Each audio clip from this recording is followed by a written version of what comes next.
Switch with Me, written by Lex Morgan. Interior, alley house, morning. The floor of a stereotypical American household. Toys everywhere, mud streaks, dirty socks thrown. It's early in the morning, and the majority of the house is asleep. We pan forward along the wood floors, past all the family shrapnel toward the hallway. The faintest sounds of a video game are hardly audible. Interior, Danny house, morning. The floor of a chic apartment. Every article of clothing a person could be wearing litters the floor. It's early in the morning, but no one in the house is asleep.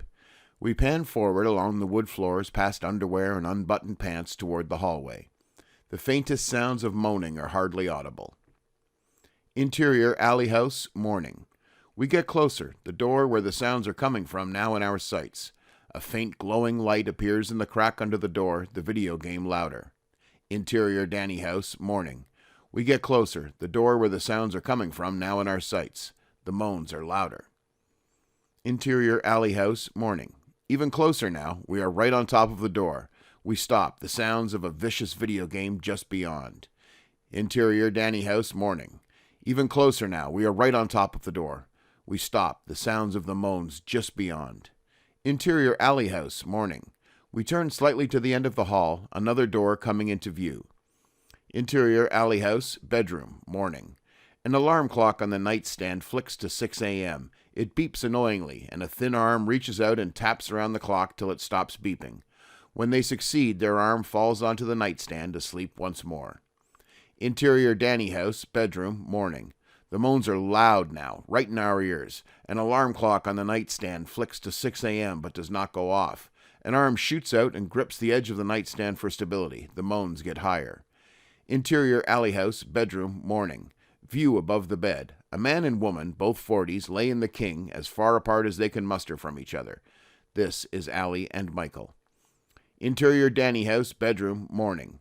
View above the bed. Two women, 30s, go at on the king, fucking like there's no tomorrow. One is Danny. We don't care about the other. We will never see her again. Interior, alley house, bedroom, morning. Allie and Michael are both awake, eyes open. They lay in silence for a moment, then Allie gets out of bed and walks out of frame. Clashing music plays over the next sequence. Interior, alley house, morning. Allie is dressed in the kitchen and preparing lunch. Two children sit at the island, eating breakfast. Allie shakes a large bowl of lettuce and toppings, tossing a salad. Interior, Danny house, bedroom, morning. Danny and the woman continue, Danny behind the other woman and biting her left ass cheek, tossing her own salad. Interior, alley house, morning. Allie dumps the salad into different-sized Tupperware containers, turning around to the counter. A slab of meat lays on a cutting board, and she picks up the meat tenderizer mallet, beginning to hit it aggressively. Interior, Danny house, bedroom, morning. Danny and the woman are close on one another, touching themselves instead of each other. Interior, alley house, morning. Toaster strudels pop out of the toaster, and Allie washes her hands, then takes them out and sets them on a plate. She picks up the little packet of white icing, squeezing it on. Interior, Danny house, bedroom, morning. Danny emerges from between the woman's thighs, smiling as she wipes white off the side of her mouth. Interior, alley house, morning. Our music stops. A boy, Stephen, 12, walks into the kitchen, rubbing his eyes. You stay up all night playing video games? No. He sits at the island with his siblings. Allie shakes her head at him. Michael walks into the kitchen in a suit, ready for work. Leaving early? Yeah, busy day. Meetings back to back. You got... Breakfast? She passes him the plate with the toaster strudels. Lunch? She slides over a Tupperware container of salad. Dinner? She points to the meat behind him. Are you going to be home by then? He takes a bite of the strudel, crumbs and frosting stuck to the edge of his mouth. I'll have to see. I'll try, but Brian just got in these new cases and... His voice fades, replaced with a ringing. Everything around Allie grows fuzzy. All she can focus on is the white at the edge of his mouth that looks strangely like... Allie? She jumps, stopping her drooling and meeting his eyes. What? Did you hear me? I said I'll try, but no promises. She smiles, but something about it reads that she knows there's no way he's coming home tonight. Yes. Yeah. Okay. No promises. Maybe Danny will come over tonight then, have dinner with us. Michael smiles, chewing his strudel. Perfect. Sounds like a fun night. I'm sad I'll miss it. He does not look sad he'll miss it.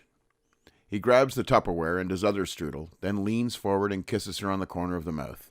He's out the door before she can turn her head. Shakily, she raises a hand to her mouth, swiping a finger at the icing he's left behind on her face. She stares at the dollop on her finger. It looks so much like... Mom, She jumps, looking at her son. Yes, baby? do I have to go to school today? She wipes the icing off her finger on the kitchen towel, doing her best to keep her eyes on her son and not her hands. Yes, Stephen, you need to go to school today. I told you not to play your games because you'd be tired in the morning. This is the hole you've dug. I didn't dig a hole. The fact that you don't know that phrase is the reason you need to go to school. Go get dressed.